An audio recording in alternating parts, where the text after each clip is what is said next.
Hi, Jerry. I need to buy some books. It's okay. You can give me the change later. Remember when we first met John McClane? Argyle picked him up from the plane and took him down the Nakatomi Tower at the Christmas party. And the terrorists were overzealous, but it was sweet when they killed Ellis. And with a little help from Alan, John McClane kicked ass. Welcome back to Chat the Movies, the podcast where we answer the question, were the movies we loved when we were growing up really that good? Have you ever caught yourself thinking, why don't they make movies like they used to? Can you still remember spending your Friday night searching for the perfect movie rental at Blockbuster Video? Do you know what Blockbuster Video is? If you answered yes, and this is the podcast for you, I am one of your hosts, Gene Lyons, and alongside me are my co-hosts, Ash the Duker Mitchell. Hi, y'all. And Big D Dick Ebert. Good evening. And each week, we take a look back in time to decide if our favorite films still hold up. The movies we cover are chosen by you, the listeners, who generously commission the films you love. If you'd like to see all the movies we have covered, will cover, or want to choose one for yourself, please visit shatpod.com and have a look. At the end of each podcast, we'll provide you, the audience, with the number of wipes each movie would take to get off your respective butts. So thank you so much for listening. If you have not already, hit that subscribe button and share with a friend. That's how we help the podcast grow. Additionally, please subscribe to our sister podcast, Shat on TV, where we review TV series such as Westworld, Taboo, American Gods, Game of Thrones, True Detective, Lovecraft Country, and Watchmen. You can find all that information and past episodes at shatpod.com/TV. And finally, to hang out with us live all week long, follow and subscribe to our Twitch channel, shatpod.com/Twitch, where we play video games, host watch parties, and edit this podcast live. All that being said, Big D, what movie are we reviewing today? Gene, tonight's movie is a movie that I loved growing up. Not that many people seem to have seen it, but one of our wonderful supporters, Jen, she has a great husband named Todd, and she thought it would be a great idea for his birthday, which will be the day after this podcast is released, to give him a special podcast. So we will be reviewing, for the 52-year-old Todd, the 1987 teen comedy, 3 O'Clock High. Well, we heard from Jen and Todd, and we'll start with Jen. Jen said, I'm so happy you agreed to review 3 O'Clock High. Todd is going to be so thrilled to hear what you think of this 80s gem. This ridiculous situation Jerry gets himself into to get out of the ridiculous fight with Buddy, who looks like he's 40. We really had fun watching this with our kids and laughing about how different things were in real life and the movies in the good old 1980s. Thank you so much for giving us something fun to listen to in a time where there were few fun things in the media. P.S. I rewatched Bram Stoker's Dracula, a movie I remember loving when it first came out. I'm 49, so I was 20 when it came out, and it was so bad, and I agree with all of your observations. Keep the good work going, Jen. And then Todd also wrote in, Jen's husband, and said, thank you to my wife for commissioning this movie on my behalf and to the Shat team for reviewing 3 O'Clock High. I'm sorry this is late, but I was looking for a way out of writing this, but I determined I was not a pussy and would send you my thoughts. This movie had all the classic parts of an 80s teen film. The nerd who becomes the hero, the younger sister brother who knows more, the goth emo girl, the hot girl, the nerd can never get, and the villain. Buddy Revell was one of the best villains in the 80s, and I loved how they used the camera work to make him larger than he was. Thanks once again for reviewing this 80s classic, and I look forward to hearing your thoughts on it. Todd. Well, Jen, I want to start, of course, with Bram Stoker's Dracula here. Yeah. Because if you didn't watch it naked in a sleeping bag, you weren't doing it right. And I Nope. understand at 49 with a husband around now, that might be a little bit weird, but take yourself back to the first time you watched it, naked in a sleeping bag like we all did. It's a damn good movie. No, it's not. It's amazing, and I love it. See me. See me. Well, Todd, happy birthday, and we hope you enjoy this podcast. 3 O'Clock High is a 1987 teen comedy about a meek high schooler who is forced into a fight with a volatile new transfer student. It was a box office bust, bringing in only $3.6 million on a $5 million budget, but it went on to gain a cult following. So we always ask the question where you were and what your memories are of the movie we're covering. Tonight, it's 3 O'Clock High. Ash, we'll start with you. I had never seen this movie, but I have to say I was intrigued by the plot, and I kind of like this genre of film. And I think that some of us get into a little bit of like a rut with 1980s movies because we remember the John Hughes example of this genre. We all know 16 Candles. We know The Breakfast Club. We know Weird Science. We know Ferris Bueller's Day Off, so on and so forth. We know those by heart. We're like literate in them, very fluent in the John Hughes movies. But there were others. They're not like just like Fast Times. There's other teen films from the 80s that I missed. And so I'm always really excited when I get to see one. And this was a great opportunity to kind of do just that. And I cannot believe after watching it that it took me this long to see it. I gotta believe that it had something to do with the poster art because we didn't have the internet to like see like the previews. So you were dependent on trailers at the theater. And if a studio didn't have the budget to get it on every screen in front of you, you didn't know the movie was coming out. If you saw this movie poster, there's no way you're going to see this movie. Now the poster, if you know the movie, you can look at it. It's abstract.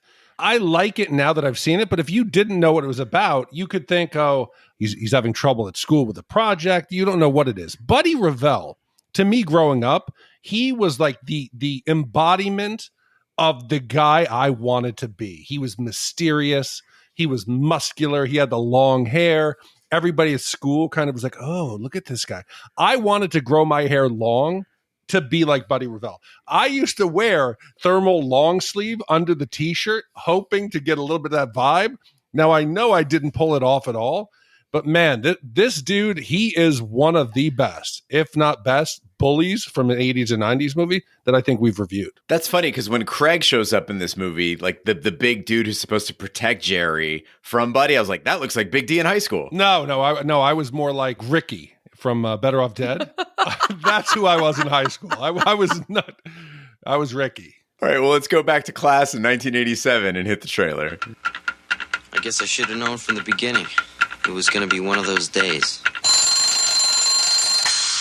His name is Jerry Mitchell. Hi, Jerry. Jerry. Jerry. Hi, I'm Jerry Mitchell. I'm with the school paper. He just met the new kid in school.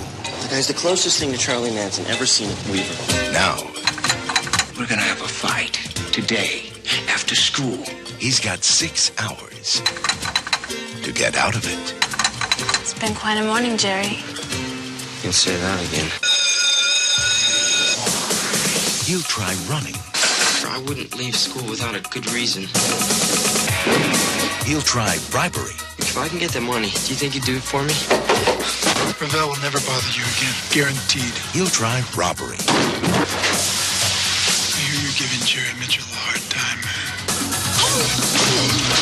Till finally, The fight is on. You and me in the parking lot, 3 o'clock. Jerry's got a lot on his mind. 10 seconds.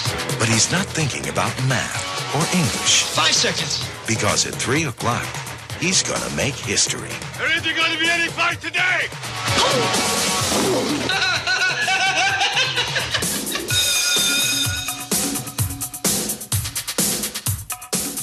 High school student Jerry Mitchell's day begins badly when he wakes late and gets worse when he nearly wrecks his car while driving his sister Bree and his high school friend Franny to Weaver High School, where students are gossiping about Buddy Revell, a violent delinquent who has just transferred to Weaver. Jerry's journalism teacher assigns Jerry to interview the new kid. Through a series of poorly chosen statements in the restroom, Jerry angers Buddy, who does not like being touched, and challenges Jerry to a fight at 3 o'clock in the parking lot. So like you said, Ash, this movie is not the John Hughes high school movie that we're used to.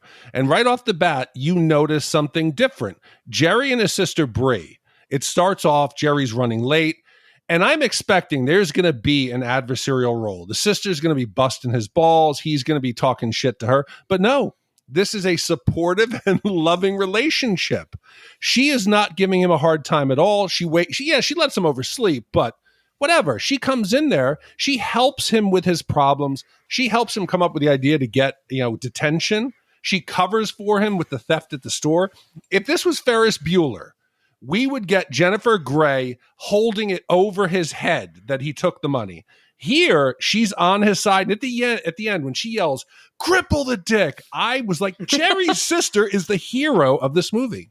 Yeah, as we discover more and more 80s movies, thanks to commissioners like Jen and Todd, when we get down into this less than blockbuster tier, this theme keeps popping up, siblings sticking together. It reminds me like when we talk about 80s music, and when people think 80s music, they're like, aha, and Cyndi Lauper, but they forget that the 80s also gave us Christian Death and the Pogues, right? There's something underneath that layer of superstar that's actually pretty damn wholesome and enjoyable. So shout out to Todd for the education. Thanks, Jen. Yeah, it's really toxic too, because so much in the 80s, because we didn't have like the internet, we didn't have all this media literacy that we have now. So like I learned about life from the movies, as I'm sure you guys did as well. And so you mentioned Ferris Bueller's Day Off. That and Weird Science combined, it made me feel like, oh shit, like this is what it's going to be like with my siblings, and especially my brother who was 7 years younger. I was like, I'm going to have to be like a bitch. I'm going to have to be like a bully to him and never let him with our friends. But that isn't what happens. Like my brother and I are best friends still to this day. We adore one another. We took care of each other. He's really nerdy, and my brother's been he's liked men from like birth, right? And so he used to get bullied a lot. And I've never been in a physical fight, but I would go get in a lot of verbal fights for him, even when he was still like in high school and I was in college. Like we supported each other, except, and I'm going to out him publicly on this podcast. Jordan, if you're listening, my brother outed me on my senior prom because we made all these Jell-O shots and we filled 3 trunks worth of cars of Jell-O shots, right? And he was there while we made them. We were going to Mississippi for 3 days. My parents were like, are y'all going to drink? We're like, no, we're not going to drink, right? He outed us to my parents and ruined senior prom for every single one of us. So, Jordan, I'm not forgiving you for that. But the rest of it, I think you're pretty fucking cool. Was he concerned for your safety, or was he just trying to fuck with your day? He was 11. So, like, you know. What do you expect? He was 11, and I think he was concerned that my boyfriend had poisoned my Jell-O because he tasted one and was like, there's something wrong with this Jell-O. And he was wrong because there was something very right about that Jell-O. It kind of makes sense, though, for an 11-year-old, now that I think about it. If I were 11 years old and I saw a bunch of tiny cups of individual Jell-O, I'd be so excited about that fact. Like, fuck, this is awesome. They'd be like, yeah, this tastes really bad. But, you know, my dad came and found me in a condo in Gulfport, Mississippi on the beach and made me leave, and then called all the parents. And then randomly we went to see Gladiator the next day as a whole family. So like that movie's really tainted for me. Fuck off, Jordan. My sister was supposed to go on a ski trip when I was a kid. I had a bad dream that night that something bad was going to happen to her while she was skiing. So I woke up in the middle of the night and I told my mom, you cannot let her go. And I screamed and I cried until my sister was told she had to stay home and not go on the ski trip, where everyone else had a ton of fun. So sorry, Shat. My bad. Oh. What is this, Final Destination? What the hell? I had a premonition. What do you want? A premonition. You just ruined her good time. It's like the first time we recorded this podcast together, and I told you a couple years down the road, we're going to meet the one. It's bound to happen someday. Was I the one? You'll never know. Or was the one bad? I feel like I was the one. Well, speaking of being the one and being like the new kid on the block, although I've been with you guys for 2 years, so hopefully I'm not the new kid anymore. But no, you're not. One thing that rings really true here, and in other movies like this one, is this whole idea of the new kid. So I went to school, K to 12, like kinder through 12th grade, with basically the same set of people. Like we all grew up together. There was 119 of us, and we just got shuffled through. And so everybody knew everybody, and everybody knew everybody's parents, and it was boring as fuck. And so whenever someone new would come in, and there were 3 people off the top of my head that I can think of with this, the level of curiosity and like the life-changing moment that this was insane. And especially back then, because there was no social media. So it wasn't like you could go creep over somebody's like Instagram feed and see like what they were up to before they came. You could like totally remake yourself when you came to our school because nobody knew who the fuck you were. And so these massive rumors would get made about the new people and like their backstory. And the weirdest was this girl named Crystal. And so she had cut her hair like really, really short before her first day with us. And she kind of looked like a 1920s, like sex worker.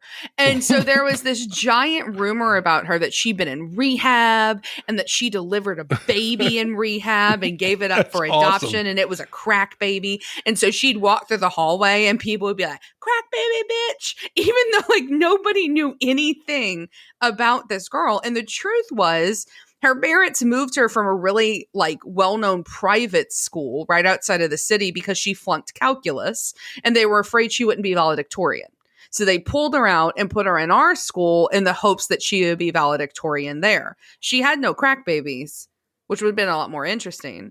It was just an insane thing. And to this day, whenever I see her pop up on Facebook, I can't help but like feel like that pang of excitement of like, like I remember that first time we found out who she was.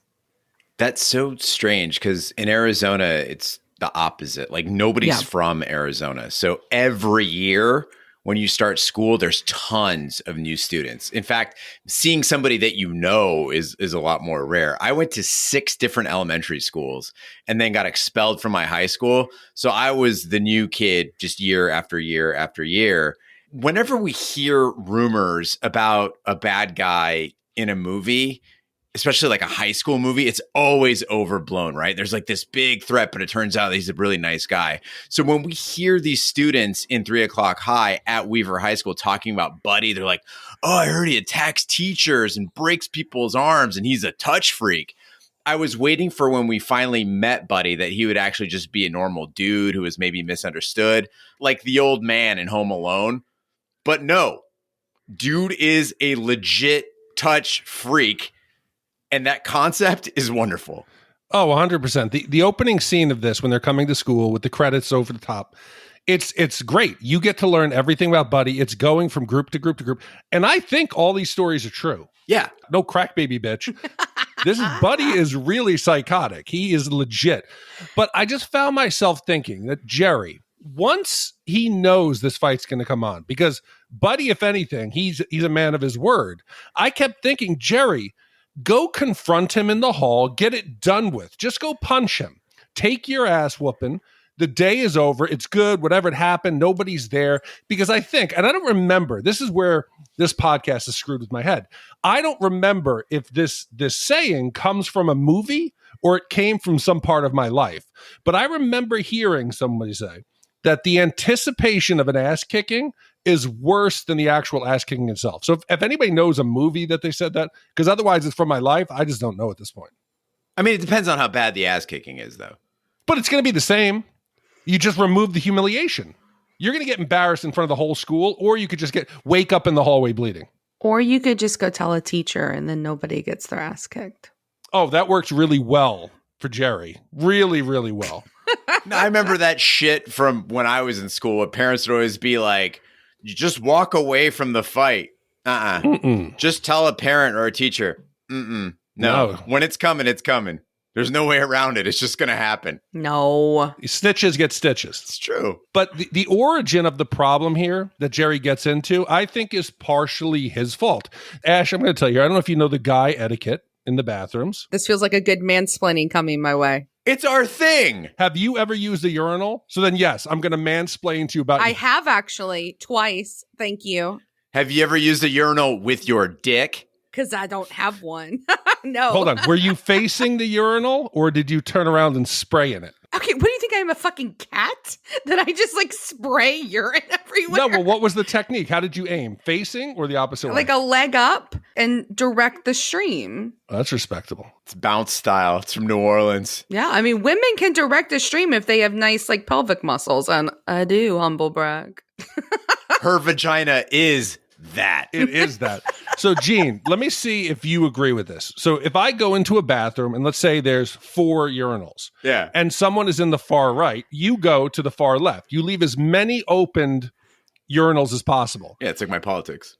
Under no circumstance do you go directly next to somebody else unless that is your last option. You will do it. Okay, so last night I was at a Phoenix Rising match, and there was an interesting situation because people also try to avoid the short urinal. And so there was a dude that stood right next to me because he didn't want to pee in the short urinal, which, by the way, folks at home, it's only 6 inches shorter than the other one. It's not a big deal. Please explain the short urinal. It's closer to the ground. No, I understand the idea of short, big D, but why is there a short urinal? So to be ADA compliant. Oh, got it. Now, back in the day, like if we're talking like 3 o'clock high day, the urinals usually just went all the way to the ground. Got it. But now that they're mounted on the wall, not that there's always one that's a bit lower. But the thing is, it's only about 6 inches lower. But men, if you want to talk about weird like man shit, they won't use that one because it's shorter than the other ones. Oh, I like it because I get less spray. It's lower to the ground, so my angle is steeper. So you get very little spray. You hit the cake, and your shoes are fine.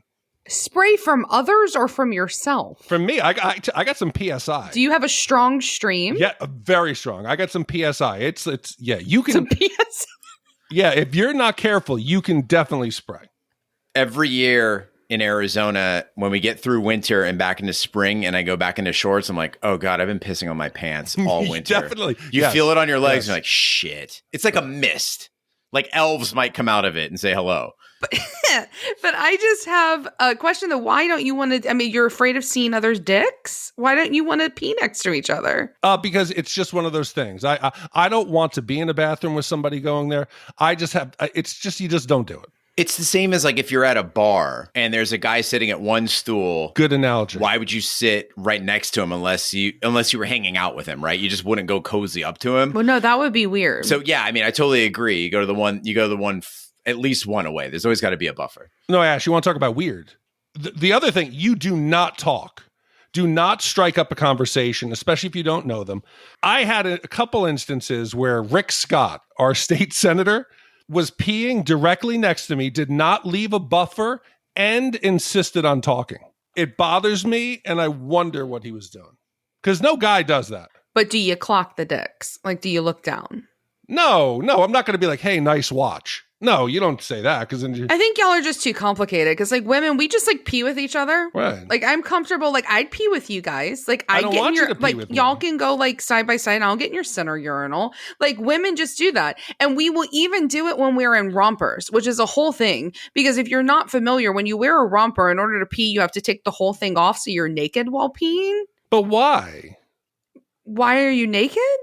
Why do they have to take the romper off to pee? Because it doesn't have like a hole in it like a boxer, like a vagina slit. You don't have to be in there. There's no need to be. I don't think it's that big of a deal. I think y'all are ridiculous. But what makes this scene great with Jerry and Buddy in the bathroom is that Jerry doesn't just stand near him. He fucking tries to shake the dude's hand. Like he starts a conversation, puts a hand out. And again, I don't know if it's universally funny to everybody in the world, but at least to a dude knowing the bathroom etiquette, that shit's hilarious. And maybe it's a cultural thing, a generational thing, or maybe just like a girl thing. But the idea of planning to fight also seems really ridiculous to me. And I have to be honest with you, I thought this was like a huge hallmark of the 80s and that maybe like only culturally happened in that time period. So those of us that were in like junior high and high school and the late 90s, early 2000s, that wasn't us. So I called up some friends and they had real experiences like this. In the 90s, they would get called out. They would go out, they planned to fight like after school or like on a Saturday. And it's so funny to me because it's like a date to dance, but with their fists. And it just seems ridiculous. And so did either of you guys have this happen? Because like the only thing I planned to do outside of school in this age range was like, I definitely made plans to have sex because you had to be, really cognizant of that and really plan if you were going to do it. But it seems like I had a lot more fun than maybe these people did. Listen, if a dude had a problem with me at school, and he was like, hey, do you want to meet me at 3 p.m. on the hill and you can just fuck me? I would do it. I'd be like, cool, I fuck you rather than fight you? Sure, absolutely. All day, every day. People like to say violence doesn't solve anything. It solved a lot of things for me in elementary school and junior high school. We had a problem. It wasn't going to get settled with words. We had a fight. And I sound like the fucking old man here, and that settled it. Like that dude knew that you could kick his ass and he didn't start shit with you anymore. And the reason you planned to fight was twofold. One, is if you started a fight in school, like at that moment in the cafeteria, in the hallway, that shit's getting broken up before a real winner is decided. That other dude's going to be like, oh, they broke up the fight. Otherwise, I would have kicked his ass. When it's on the hill after school, that shit goes until it ends. And then they're like, okay, yeah, he beat my ass. And also, you don't want cops involved because it became a real thing for me in the 90s where you started to see kids get in fights and then they get fucking arrested, which brought a whole new level of shit into it that nobody wanted to deal with. That's today. They'll arrest your ass. Yeah, but it's because of the camera, because of social media, because people are filming it. Back in my day, we'd say, put your dukes up, and we'd go outside and we'd throw a couple haymakers. No, back then, like you said, Gene, you had the hill, we had the woods. You'd go back there, beat the piss out of each other, and usually after you guys fought, you'd all be good. It was squashed. As long as you didn't run away, an ass whooping never hurt anybody. Yeah, except for one of the guys. Yeah. Except for when you were getting, yeah. With little more than 6 hours to go, Jerry tries different strategies to avoid the fight. Trying to reason with Buddy doesn't work. Vincent, his friend, suggested he plant a switchblade in Buddy's locker to get him kicked out of school. Bree advises him to simply skip school, but when Jerry tries to leave, he finds the switchblade he planted now stuck in his car's steering wheel and his ignition wires cut.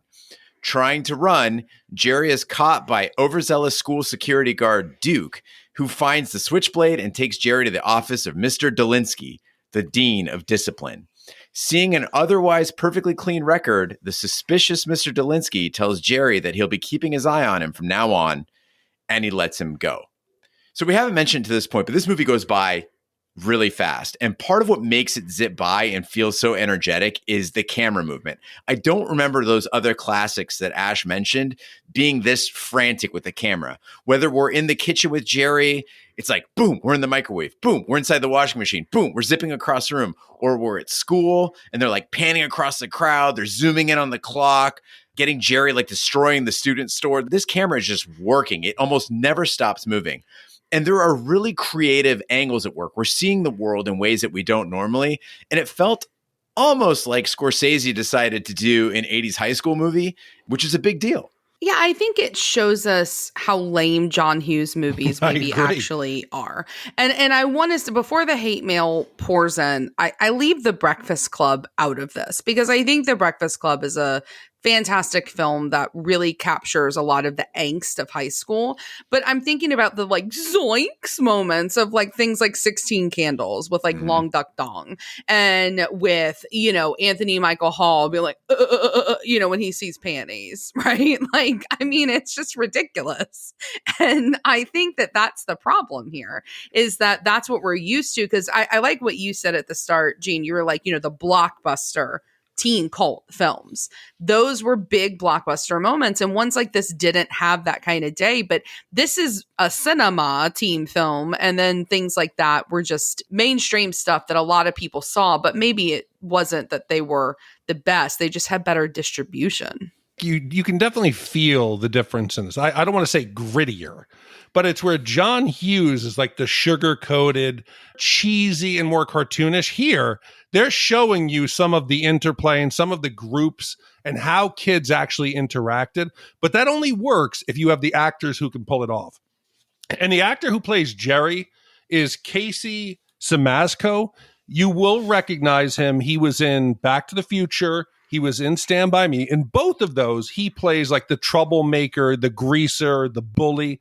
In this one, it broke the typecast. In this one, they put him as the A student, Jerry. But Jerry, he is not nerdy. He's uptight, but he is likable. He's funny. He's confident in a way that you wouldn't expect when it comes to the teacher. We all know that Eric Stoltz was the original Marty McFly. Mm-hmm. And into filming, they realized it wasn't working. They fired him and got Michael J. Fox to work his schedule around Family Ties so he could film at night, Family Ties in the day. I know this is sacrilegious and that he is actually in Back to the Future, but I think he could have pulled Marty McFly off. He would have been a believable Marty. He was a capable, nerdy, yet cool, insecure guy who's confident. I think it could have happened. And there's tons of people in this movie who had long careers. Jeffrey Tambor, who is in Arrested Development, is fucking fantastic. Richard Tyson from Kindergarten Cop. What surprised me was Annie Ryan. So she plays Franny in this movie. She's an absolute knockout, and she had like a minor role in Ferris Bueller's Day Off, and then like poof, we never saw her again. I think she did some theater stuff, but like she's got that onstage charisma. Big D, you and I talked earlier this week that like she has that face for 80s movies and she's got that energy, but just, never was a hit, kind of like this movie. When I was reading your notes, Big D, I was like, okay, that makes perfect sense, Marty McFly, because there's something in common with Marty McFly and Jerry Mitchell, which is that they're like a real life teenager. So teenagers in John Hughes films, I mean, The Breakfast Club is a perfect example of that. You got your jocks, you've got your head cases, you've got your, your princesses, and really like people are a mix of all of those things, right? Like I was very much the basket case and nerd. I wasn't just one thing. And these two characters have that. So you look at Jerry and he's got the sweater and he's got the real clean cut haircut, but just like Marty McFly, like they've got a little bit of a swag to them that makes them feel like they could be a part of another group. It makes them incredibly relatable. And I was so surprised to, look at this and see this performance that this guy didn't become a much bigger, like constant 80s actor, because he is so charismatic. He's so funny. And just like you said, I liked him from the first moment. He's like, it's going to be a bad day. From that moment on, I loved this character and I wanted to see like the sequel, like 4 o'clock late or whatever, right? Like I wanted to see what came next. And I'm really bummed we didn't get to. But how many times do we get a nerdy character who turns down sex?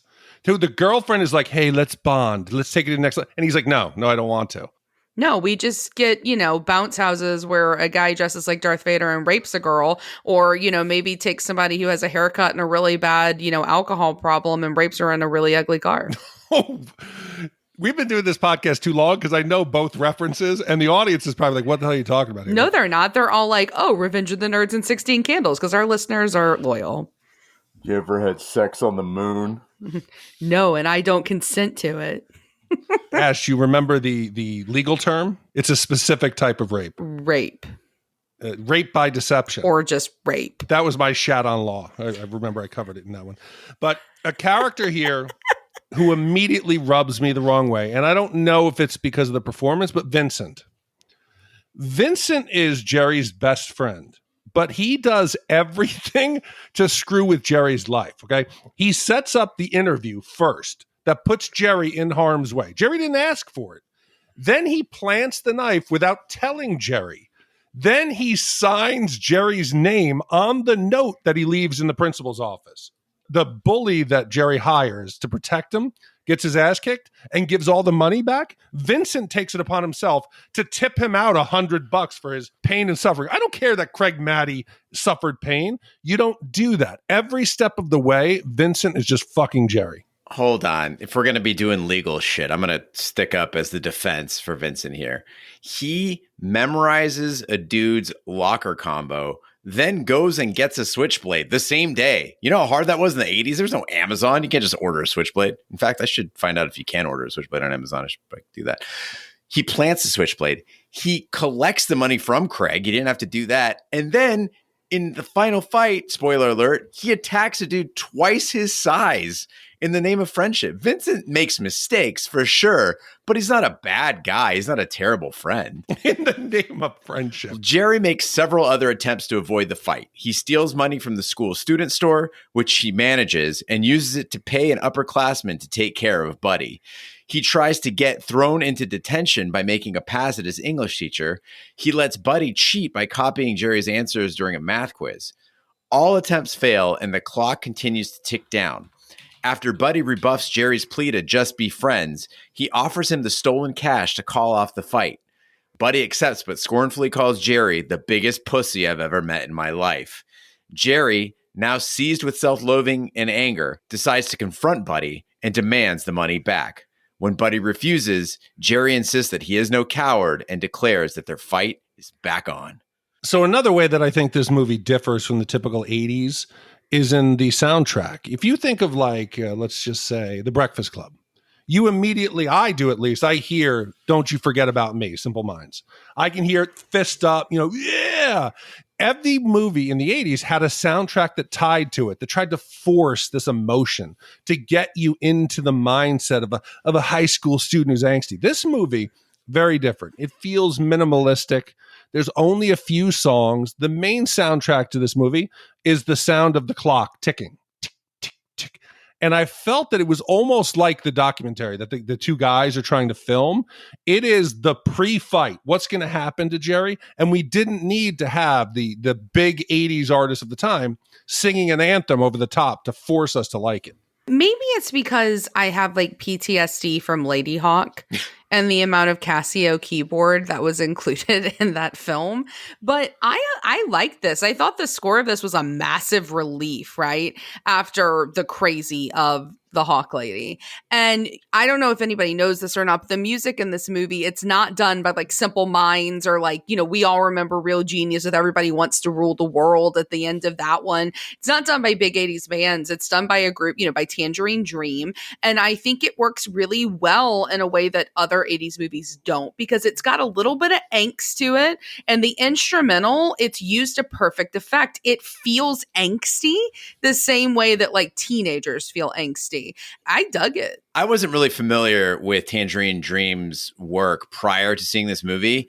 They put out more than 100 albums, and they actually predate Kraftwerk. Like as far as like krautrock goes and electronic music goes, they're way up there in the 60s, right? But their shit still sounds modern. I agree with you, Ash. It really, really worked for this movie. And I complained when we watched Friday. It had a ton of skits that didn't work, right? We were off trying to go to the bathroom. You know, we were off going to the convenience store. None of that shit paid off. Here's an example of a movie with setups that do pay off. Every one of these like detours off the main plot line is really funny. Jerry breaking into the register. That's funny, just the way he tears the entire store apart and tries different methods to get in, but none of them work. Craig going to fight Buddy in the library and knocking over all the bookcases. My favorite one, Jerry trying to be his idea of a delinquent. You know, he does all the things we thought were cool in the 80s, right? Gets a pack of cigarettes, puts on sunglasses, and then he ends up making out with the teacher. That's funny. We saw every one of these jokes coming. Like, they didn't surprise us by any means, but that delivery was just perfect. See, but I disagree. I think you're selling it short, because I think while the setup of the skits we saw coming, the outcome of them sometimes were surprising. Like, I love the fact that when he hits on his teacher, you expect that it's going to be ridiculous, and then she winds up giving him her number, right? Like, there are these little bitty like moments that happen that I thought were really, really clever. And I think in a way it was the filmmakers being really cognizant of what came before and like what the trends were. And I think I promise it'll be the last time I compare this to Back to the Future, but like I go back to like Back to the Future, and Back to the Future is so famous for Biff being like, "You chicken" to Marty McFly, right? But here you've got the bully looking at him and being like, "You're a fucking pussy." It's this moment of not him getting angry and ridiculous like Marty McFly does. It's him going, "Holy shit, like I want to be better than this." It was like a mirror to his own personhood. And I thought it was really smart and different. And that's what works so well in this, is that it was these realistic moments and these surprising moments mashed with those like common shit that you saw in the 80s. You realize in that moment too, when Buddy takes that turn and he, you know, and he goes back and he's like, no, like this fight is on, like this is going to happen. It feels real. Like the character would actually do that. And you realize that nothing about this guy has told us in this entire point that he's a coward. Yeah. That wasn't the point, right? It's not that it was cowardice. It was the fact that he just is a logical human being. It's like, I have no reason to fight this guy and I don't want to get hurt. And Jerry has a wonderful hero's journey. I can't believe it, but he has self-development. He has growth. He changes in one day. And like you said, Ash, it's believable. Jerry says, "This is the worst day of my life," but it's really the best day of his life. And he realized it. He's gone from being invisible, uptight, nervous, to kissing a teacher. And the teacher says, "Call me at home," to getting like in on just busting up the student store. Felony theft. He fights the biggest, baddest bully anyone in this entire state has ever heard of. Out in public. Jerry has gone full badass. He's finally living. He has become a legend in 6 hours, and his life will never be the same. I'm going to challenge that. Good outcomes don't always equal good days. Like if you went to people who survived Normandy and went on to win like a Silver Star, like, hey, was that the best day of your life? I don't think they're going to say yeah. But I feel like he's living. When it comes to school, Jerry is all about it. He's an achiever. But Buddy made him realize there's more than academics and selling your extracurricular activities to get into college at the bookstore. No, it's more than that. We all see, I think this is why I related and got so fired up by this movie, because like we all have that moment in our life where we look at ourselves in the mirror and go, what the fuck are you doing? Right. And I mean, for me, I can tell you exactly when it happened. It was this bad relationship. And I was like, this dude was totally beneath me. And I literally looked in the mirror and I saw myself and went, what the fuck? And like, just man up. I hate that phrase. Woman up, whatever, pussy up, and go and break up with this dude. Pussy up. Pussy up. We all have that moment. And I love that we got to see that here for Jerry. And I wish it had happened to me at 17. I was like 26. But again, like we've all experienced that at some point. And I know you got goosies, Gene, during the like M16 thing. But in this, I'm like, fuck yeah, Jerry. Like, go get your ass kicked by this dude. I'm here for it. Don't fuck this up, Mitchell! But I have to say, I feel like Buddy himself is a little uneven in the way that he's like portrayed. Because like first he's like a thug with like no identity. And then he's going to be like this normal like bully asshole that beats up smaller kids. And then they show him in like this leather jacket. And I'm like, oh, is he supposed to be like this James Dean kind of rebel? But he doesn't have like a swag to him. He's kind of gross. And then they show him reading Steinbeck and doing like math problems. And so I kept going, okay, is he Christian Slater and Heather's? Is he like a faceless bully? And I just felt like throughout they didn't really know what kind of like archetype of a bully from this time period they like wanted him to be. But there's a consistency there. He's fucking neurotic. He's hilariously mean. All of it just tells me this dude just wants to be left alone. Yeah. And that I think explains him. Like he wants to have his interests. He wants to be able to be good at math. He wants to be able to read. He wants to be able to kick the shit out of people. Or as he says, like work this off, right? Like he knows himself well. And he just wants to be left alone. It goes right along with that touch freak thing. So I think he is a metaphor for the man who just wants to be fucking left alone.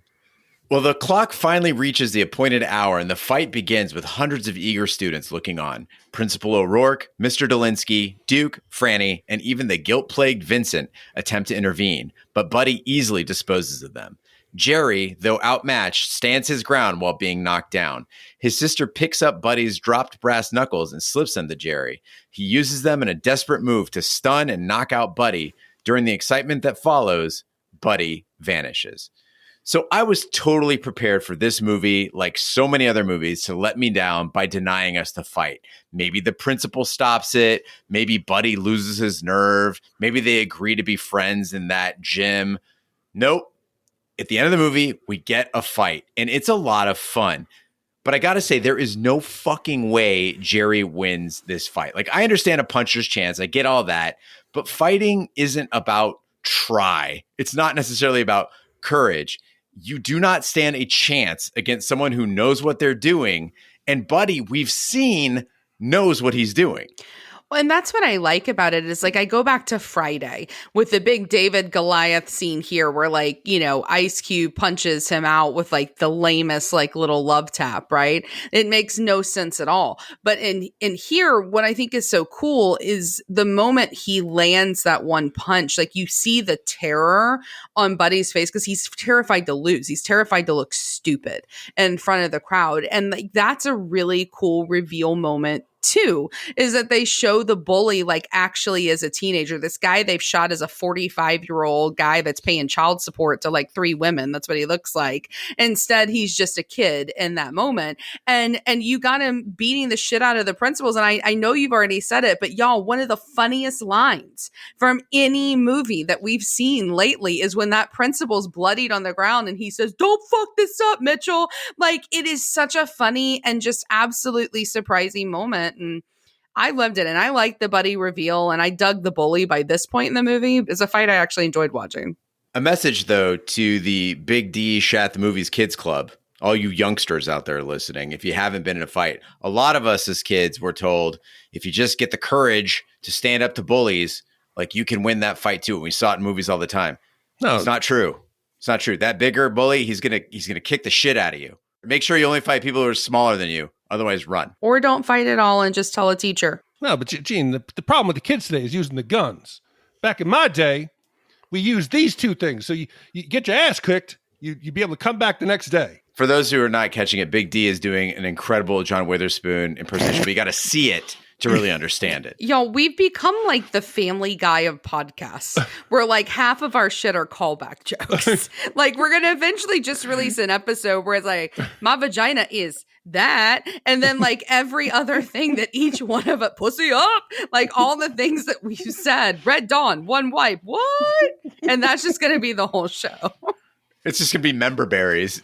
I have a theory on this, though. It's because we've increased the pace at which we're recording. So the recordings are closer together. So our memory can reach back to the last like 3 or 4 episodes.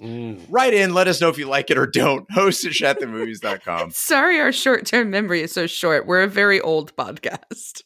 Except for me, I'm 38. It's fine. Humble brag. The next day, many students show their admiration and support to Jerry for such a great fight.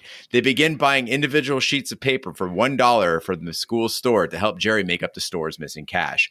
Buddy suddenly shows up, silencing the crowd. He openly returns the $350 to Jerry, begrudgingly showing his respect. Weaver High School is now filled with new gossip as Jerry replaces Buddy as the school's hot discussion topic, with rumors having a wide and humorous range from the actual truth. So I think Buddy, beyond just being the non-stereotypical, like the Biff Tannen, he is a fully developed character that also, I think, grows throughout the movie. We've talked about the fact that he's bright. He passed the algebra test. He was just screwing with Jerry. He wanted to force him into an uncomfortable space. He wanted to be honorable. He did the right thing. Biff never owns up to it and comes back. At the end, after he loses the fight, he comes back. He gives Jerry the money. He holds the fist up to Jerry's face to where you don't know, is he going to hit him? And Jerry just stands there. And I felt like this was something Buddy needed. This was a cathartic, like, liberation for Buddy. And I'm going to just a quick story. I was a prolific shoplifter. We've talked about it before. I stole everything often, and it became a compulsion until the day that I got caught. And I now, years later, realized I got myself caught intentionally so I could stop. I saw some of that in Buddy. That Buddy had been fighting everybody for so long to find that one guy to punch him back so that Buddy could almost release that demon. I think Buddy has a chance to turn his life around. I was just glad that he returned. Because for people who haven't seen this movie or don't remember, they pan the camera back to where Buddy fell in the parking lot and he's gone. He like vanished. It's cheesy that he came back and returned the money. I think there's a cheese factor there. But for a second, I thought we were going to get like a Tyler Durden moment where Casey this whole time was just fighting himself and all the kids gathered to see him like beat himself up, and that he would sometimes show up at school as Buddy and sometimes as Casey. So I was relieved to find out Buddy was a real person. And I agree with you, Big D, that his return to the film rounded it out and showed his development as well. But I got to ask you here, because we're left with Jerry in a place that I don't think any of us expected. You know, in most movies, Jerry now, he's with the girlfriend, he's happy, he's popular, he's walking down the hall, everybody's like, hey, Jerry, what's up? But here, Jerry's got choices.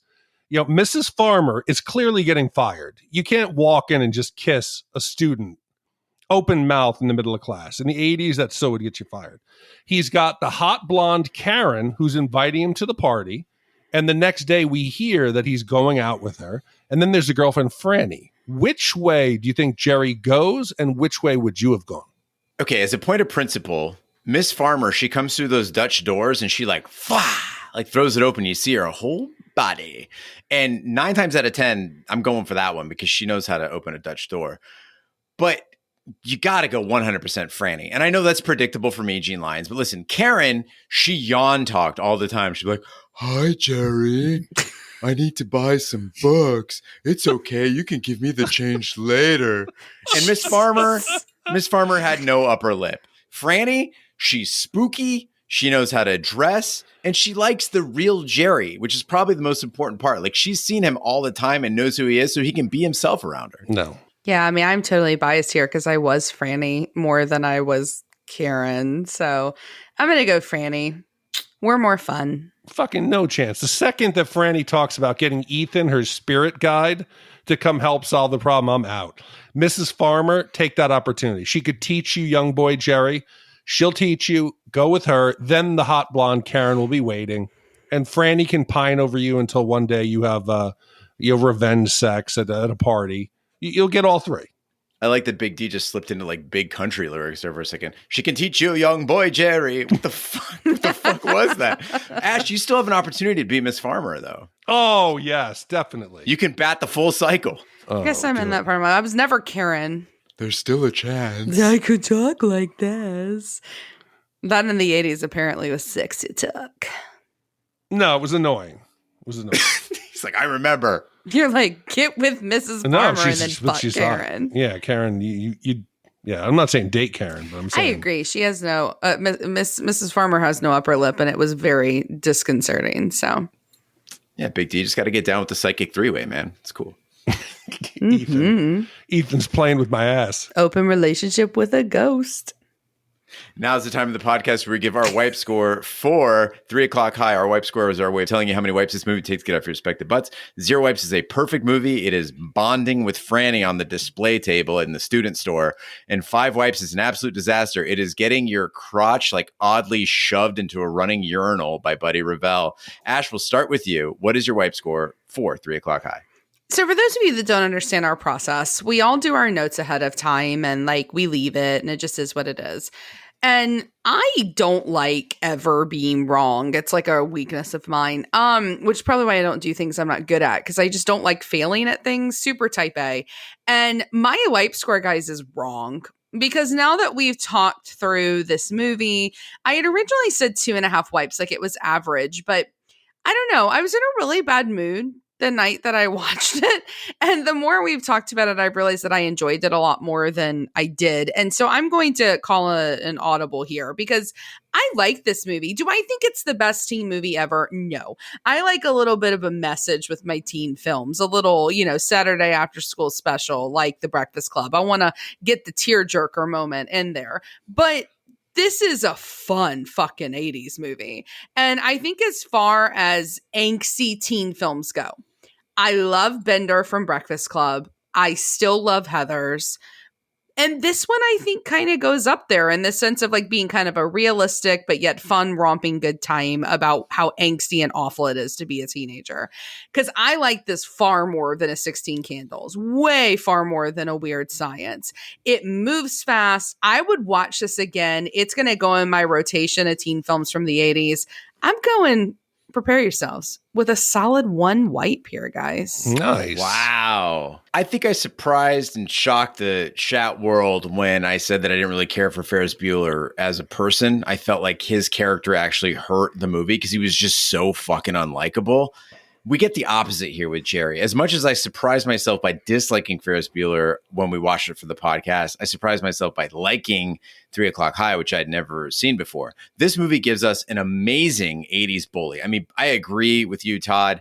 Buddy Revell, fucking fantastic bully. We got a lovable protagonist in Jerry. Lots of earned laughs. They built up to them. They made sense. And the time, as you said, Ash, it flies by. The whole movie's just got a really infectious energy to it. And what's fun about this one is when people are talking about 80s high school movies, you can throw this title out there.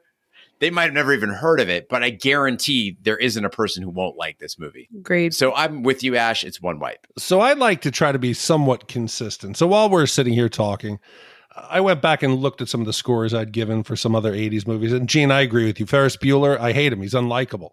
Like Red Dawn? No, it's a good patriotic red fucking light blue movie. It's a good one. I remember. Ferris is an entitled rich kid. It's unlikable. I gave it a 0.75. Roger gave it a 0. You gave it a 1.5. I think this is better than Ferris. This is better than 16 Candles. Yeah. So The Breakfast Club, Roger gave it a 1.5. I gave it a 1. Gene, you gave it a 1.5.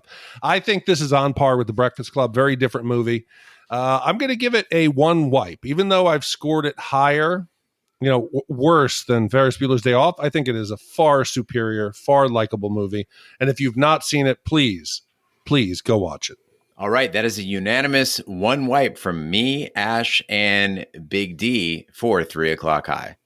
So Gene, with an even 1 wipe score, that now ties this in the 45 spot with Empire Strikes Back, Conan the Barbarian, Rounders, The Terminator, Back to the Future Part 2, Toy Stories, Tremor, Sling Blade, and Indiana Jones and the Last Crusade.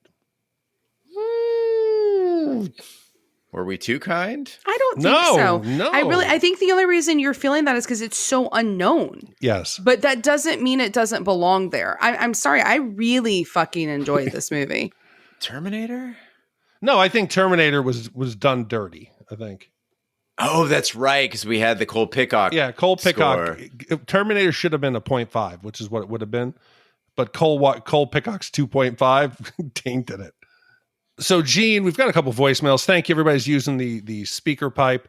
We got one. Adam from Philadelphia has a comment on our Jacob's Ladder review and about M. Night Shyamalan. Hey, guys. This is Adam from Philadelphia. I've only been listening for about 6 months. Love the show. I love your candid opinions and how you're not afraid to hold them back. Big D, I'm looking at you there, especially. Just finished listening to the Jacob's Ladder podcast. Great movie, and it was great to go back and relive that because I hadn't seen that in so long, and then you guys made me want to watch it again.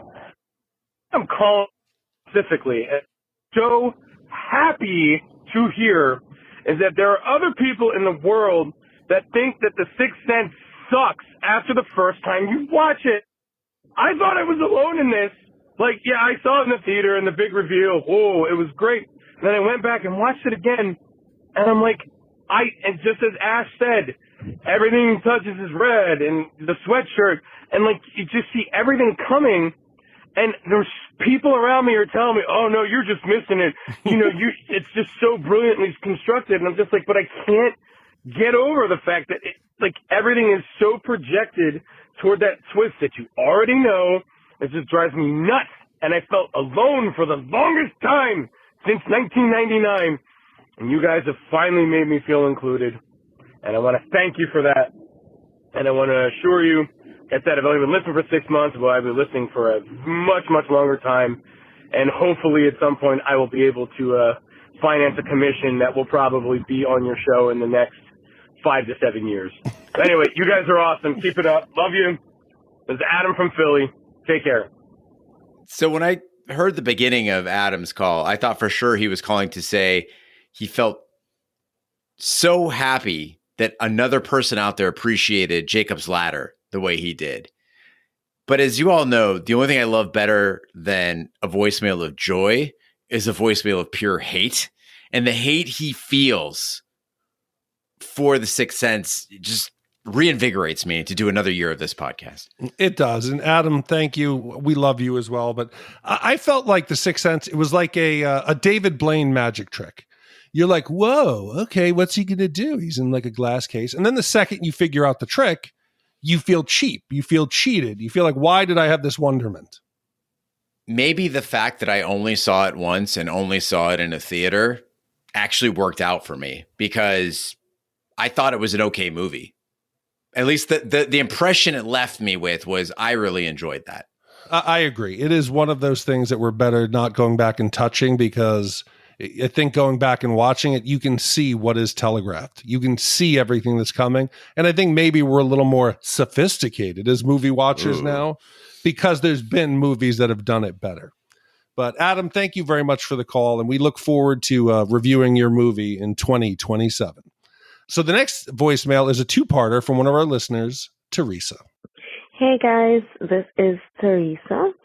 I have listened to your show for like a million years and I've called I think already once or twice, but I have an absolute huge gripe with you guys because I was listening to the Jacob's Ladder podcast and no one mentioned the beauty of Jennifer Pena. Very offended by that, very upset. She is a literal goddess. Rest in peace. So anyway, please, I don't know how you guys missed that, or maybe I missed it because I was listening to the podcast while I was supposed to be working. Blech. Anyway, have a great day. Kisses. Bye. Okay, so this is how a listener becomes an actually. Teresa, I guess, had been drinking, so she called us back again shortly after. Oh my goodness, guys. I just went on a rant about the Jacob's Ladder podcast is I said Jennifer Pena, but really, come on, guys. It's Stephanie Pena. What am I thinking? I'm already 2 shots of tequila in and folding clothes, so please forgive me. Anyway, kisses again. Bye. It's Elizabeth Pena. It's Elizabeth Pena. I know. And that's why people get 3 strikes before they're out. Exactly. No, I mean, it is true though. I actually wanted to talk about Elizabeth Pena being a better, and I don't mean this from a racial standpoint to pigeonhole anybody, right? But I thought that she was like a better Rosie Perez from White Man Can't Jump, right? Yes. She was that tempting, like kind of titties out, lounging around the house kind of woman. But like her sexuality in that movie, I mean, you could feel it. If you were anywhere in the room, staying away from that woman would be impossible, even though she doesn't have the, let's say, typical assets we would associate with a Hollywood bombshell. Yeah, for sure. She is hot. She's hot. Definitely. So our final voicemail comes from listener J Mac, and he wants to discuss Stargate. Hey, Shat crew. My name's J Mac, listening in Scotland. And I just have to say, this is about the Stargate episode. And I just wanted to tell you that I nearly pissed myself laughing when Big D said, if you put a dog and a monkey through the Stargate at the same time, you might get a donkey. It seems to me like you might have forgotten that a donkey was a real animal. I don't know. Maybe you meant it to be funny, maybe you didn't. But anyway, I pissed myself laughing. Keep doing what you do.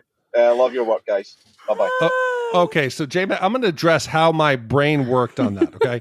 So when we're recording, it's fast-paced. So I was thinking a dog and a monkey, let's just swap the first letter. So I took the D from dog and put it on monkey, donkey. I should have said mog, that it's a mog.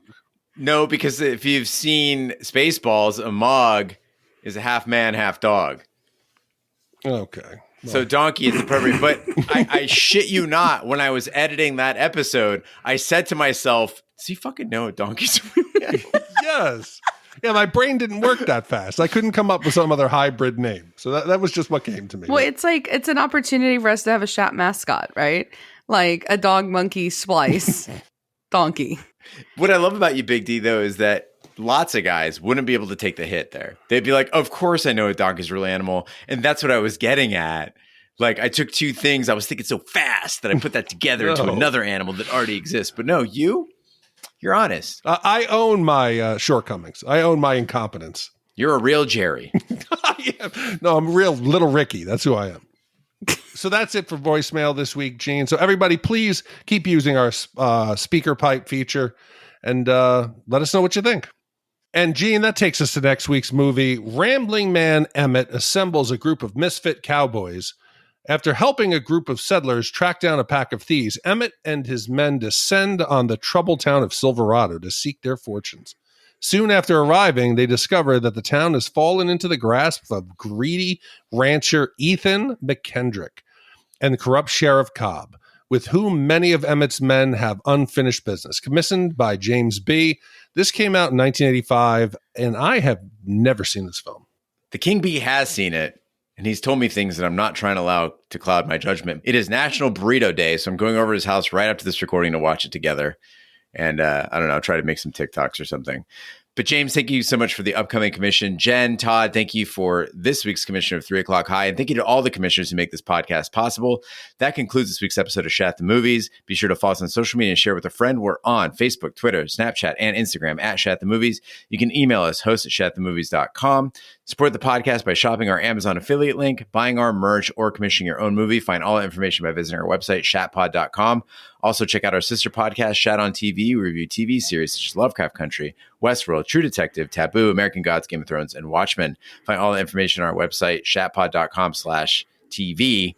Wherever fine podcasts can be found, including iTunes, Google Play, Stitcher, and YouTube. Be sure to subscribe. And if you stop by iTunes, please be sure to leave a 5-star review. That helps the podcast grow. On behalf of my co-hosts, Ash and Big D, I'm Gene Lyons. Be sure to join us next time for the following movie.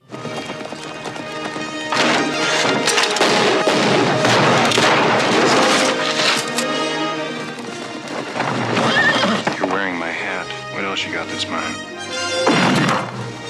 Nah, I don't want to kill you, and you don't want to be dead. You can't be that good. Let's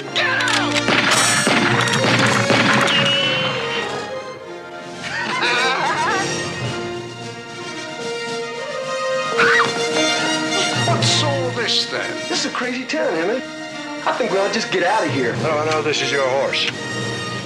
Can't you see this horse loves me? Making a big mistake. That's what I told him. If I brought a pretty lady like that into a place like this, I'd stay close. I think you got a point, Emmett. Maybe I better stay here with her. And we're gonna give you a fair trial, followed by a first-class hanging. I had enough of what ain't right. Some people think they can push you around, but it's only true if you let it be. I don't want you to get hurt. You want one of these? This ought to do. Let's get him!